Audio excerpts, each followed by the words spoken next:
Pushing past the tipping point, the global land and ocean surface temperature departures from average for June 2019 was the highest for the month of June of a NOAA global temperature dataset record going back to 1880. The year-to-date temperature for 2019 was the second warmest January to June on record. Paris reached temperatures of more than 43 degrees Celsius, and a heat wave had caused the northeastern region of Spain to go up in flames. The area saw the worst wildfires in 20 years, burning more than 10,000 acres. Heat waves raged across North America as well. Climate emergency. Over 1,180 local governments in 23 countries have declared a climate emergency and committed to action to drive down emissions at emergency speed. Climate emergencies have been declared by countries like Canada, Portugal, Ireland, and France, and in individual cities such as Paris, New York, and Toronto. Over 289 million people are represented by local governments that have declared a climate emergency, the goal of which is to compel governments, starting at the local level, to adopt an emergency response to climate change and the broader ecological crisis. Additionally, 11,000 scientists from 153 countries also signed a climate emergency declaration and put forth critical steps policymakers and governments should take into account to reduce the effects of the climate crisis. The world on fire. Wildfires emit carbon dioxide and other greenhouse gases that will continue to warm the planet by damaging forests that would otherwise remove carbon dioxide from the air. They inject soot and other aerosols into the atmosphere, with complex effects on warming and cooling. To be sure, the leading cause of global warming remains overwhelmingly the burning of fossil fuels. That warming lengthens the fire season, drying and heating the forests. Arctic wildfires. More than 100 intense and long-lived wildfires raged in areas north of the Arctic Circle, emitting 50 megatons of carbon dioxide into the atmosphere in June alone. Most of them burned in Alaska and Siberia, though a few even raged in Greenland. The normally frozen region, which is a crucial part of the planet's cooling system, is spewing carbon dioxide into the atmosphere and worsening the man-made climate disruption. One reason so much carbon has been released is because many of the fires are burning through peatlands, which is made of decomposed organic matter and a large natural carbon source. June 2019 was the warmest ever on planet Earth. California wildfires. Throughout the last week of October, California seemed to erupt in slow motion. No sooner had firefighters contained one fire than another ignited. Roughly 81,000 hectares have burned statewide in 2019, compared with 765,000 in 2018 and 525,000 in 2017. In 1 week, California saw 183 fires ignited, but most were quickly contained. While wildfires are a natural part of California's landscape, the fire season in California and across the West is starting earlier and ending later each year. Climate change is considered a key driver of this trend. Australian wildfires. Adelaide is on track to smash its November temperature record as the state swelters amid catastrophic bushfire conditions, with high temperatures also increasing the threat in New South Wales and Queensland. According to the Bureau of Meteorology of Australia, it's been the second warmest January to October on record for Australia, and these are records going back 110 years. The fires are due to a combination of factors including low soil moisture, heat, and importantly, wind direction and wind speed. Strong winds overnight brought smoke from fires inland, pushing the air quality in Australia's largest city of Sydney to beyond hazardous levels at times. The killing of the Amazon. The most talked about story of the year that sparked many global protests, the Amazon fires in Brazil, Peru, Bolivia, and Paraguay. In Brazil alone, the total count of wildfires was 80,000. The vast majority of the fires were started by humans in service of mining, logging, and agriculture, further motivated by right-wing Brazilian President Jair Bolsonaro. The indigenous tribes in the forests lost their land, homes, and livelihood. In Bolivia, over 2 million animals perished in wildfires. On November 1st, forest defender Paulo Paulino Guajara was shot in the head by illegal loggers. The attack also wounded Laercio Guajajara, leader of the Forest Guardians, a volunteer land and environmental monitoring force. Global habitat loss. The number of mammals, insects, amphibians, fish, and birds is in steep decline. The world's forests are on fire, and the abundance of life is diminishing at rates unprecedented in human history. Over 1 million animal and plant species are under the threat of extinction, and the rate is accelerating due to the effects of climate change. The rapid loss of species we're seeing today is estimated by experts to be between 1,000 and 10,000 times higher than the natural extinction rate. Polar bear habitats are even more threatened, with low Arctic ice, and huge populations of animals were lost in the Amazon fires. To top it all off, North America lost 3 billion birds over the past half century. Yet, hope can be found if we focus on consistent conservation efforts. Melting ice, rising seas, and warming oceans. The best ways to understand the vulnerability of disappearing glaciers is to look at the effects of their melting. The melt from glaciers globally is responsible for as much as 30% of current sea level rise. Among melting glaciers, those in Alaska contribute the most to rising sea levels, followed by ones in Patagonia and the Arctic region as a whole. Glaciers could almost disappear in some mountain ranges in this century, while heavily glaciarized regions will continue to contribute to sea level rise beyond 2100.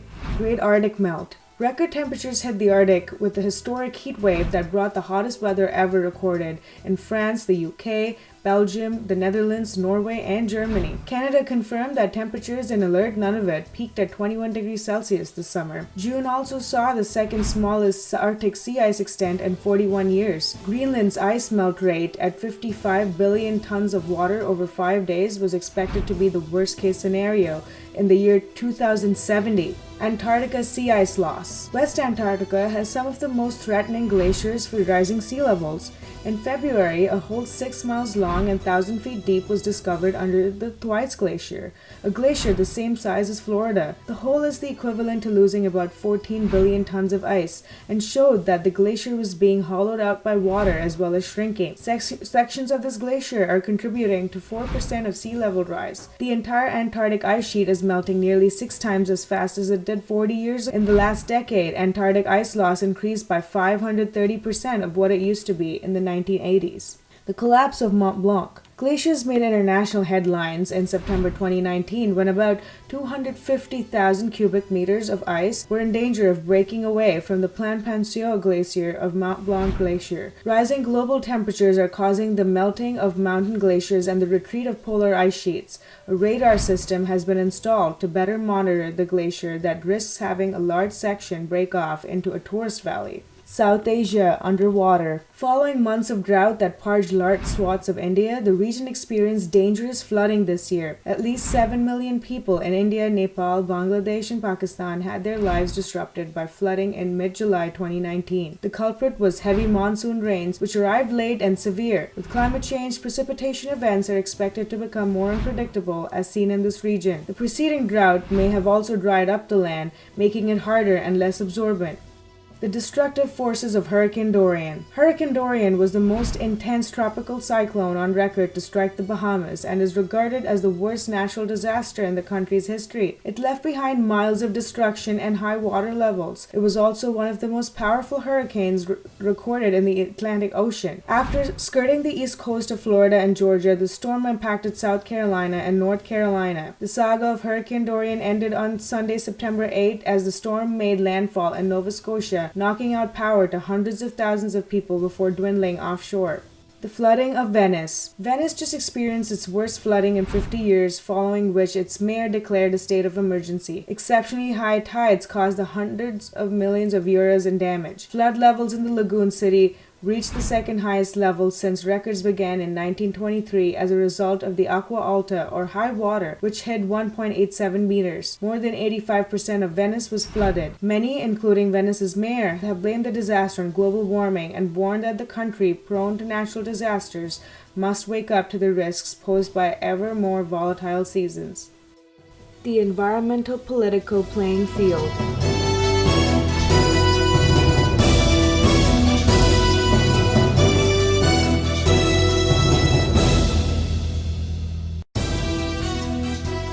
Brazilian blow-up. Brazil's far-right president Jair Bolsonaro defends himself of his environmental record, blaming Emmanuel Macron and the media for hyping this year's fires in the Amazon, instead of taking the blame for his poor management of the over 80,000 fires that had engulfed the Amazon rainforest. From the get-go, Bolsonaro's presidency has endangered more than 300,000 indigenous people and the health of our planet. The raging fires had become so potent that the smoke they generate plunged the Western Hemisphere's largest city, São Paulo, into total darkness in the middle of the day. He has long dismissed the scientific consensus about climate scenarios as a hoax, and he campaigned on an explicit pledge to exploit the Amazon. Denial down under. Australian Prime Minister Scott Morrison aligns himself as a right-wing climate denier. In September, Scott Morrison signaled that Australia is unlikely to update its emission record commitments under the Paris Agreement before a speech to the UN in which he declared that the media was misrepresenting the country's climate change record. Australia also suffered from major fires and drought due to climate change. The political climate in Australia is not favorable to climate change, and his government recently supported an increase in national coal mining, as well as the Prime Minister pledging to outlaw climate protesting. Canadian controversy. Justin Trudeau came back as Prime Minister after the Liberals won a minority government in the latest 2019 Canadian federal elections. However, this may not be the win for the climate crisis Canadians need, as Trudeau is widely being considered a climate hypocrite. In June, his government passed a motion that put forward declaring a national climate emergency. The next day, the government approved the controversial Trans Mountain Pipeline, when Trudeau had promised at a G7 summit 2 years earlier to end fossil fuel subsidies. Canada is the fourth largest producer and exporter of oil in the world. A 2019 Government of Canada report stated that Canada, on average, was experiencing warming at twice the rate as the rest of the world. All roads lead back to Paris. The Trump administration declared in 2017, after winning the federal election, that they were out of the Paris Climate Agreement. In reality, the formal withdrawal process did not begin until early November of 2019, the first step in a year-long process. From replacing the Clean Power Plan to attempting to loosen fuel economy standards, it is another push from an administration that has made rolling back environmental regulations a top priority. The US has contributed more to global warming than any other country and will become the only country on earth to not be a part of this momentous accord. The global economic challenges of a changing climate. Corporate hypocrisy. Corporate America is making important strides in addressing climate change. However, in 2019, big revelations of secret contributions to climate denial were unveiled. Google has made substantial contributions to some of the most notorious climate deniers in Washington, despite its insistence that it supports political action on the climate crisis. Similarly, Facebook, Google, and Microsoft sponsored a conference that promotes climate change denial earlier this year. The state of New York took ExxonMobil to court in October to expose that they knew 40 years ago of global warming. Yet, rather than alerting the public, these companies spent the past few decades on disinformation campaigns designed to delay action. For now, profit over planet seems to be the mantra for these corporate giants. The climate refugee crisis. People are trying to adapt to the changing environment, but many are being forcibly displaced from their homes by the effects of climate change and disasters. In March 2019, Tropical Cyclone Idai struck the southeast coast of Mozambique and affected many people and infrastructure. In the West, the US didn't take climate refugees displaced by Hurricane Dorian, which indicates intergovernmental tensions as another consequence of climate change. In the meantime, the question remains, where will these people go? Global environmental pollution.